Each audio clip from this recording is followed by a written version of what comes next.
Oi, tudo bem com vocês? Eu vou hoje... Ai, meu... Entra. Cadê? Eu vou nesse aqui porque eu fiz uma coisa que eu achei bem legal. Deixa eu só sair daqui, gente. Aqui, ó. Tô vendo que vocês não vão direito. Tá, deu. Aqui eu fiz uma seta gigante pro céu. Ou sei lá, uma coisa desse tipo. Daí a gente vai vir aqui e vai ter uma porta que não dá pra entrar. Vai ter aqui que dá pra entrar. Eita, não esqueci o carro. Aqui vai ter um... Opa, ai, esse negócio aqui que tem 2 espadas de diamante, 20 tochas. E aqui tem uma bancada de feitiço. Se a gente ver aqui, é minha casa. Ó, minha cozinha. Continua minha cozinha.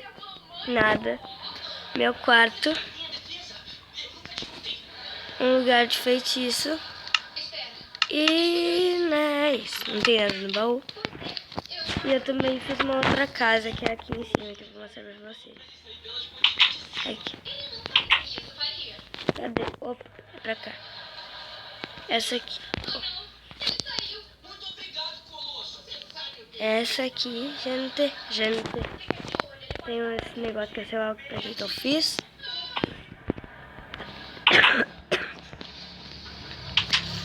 Tem aqui minha cozinha. Tipo uma mini biblioteca. Meu quarto. E aqui uma... sei lá o que é isso. Mas é uma parte que tem um negócio. Adoro tocar música nisso. Pera aí.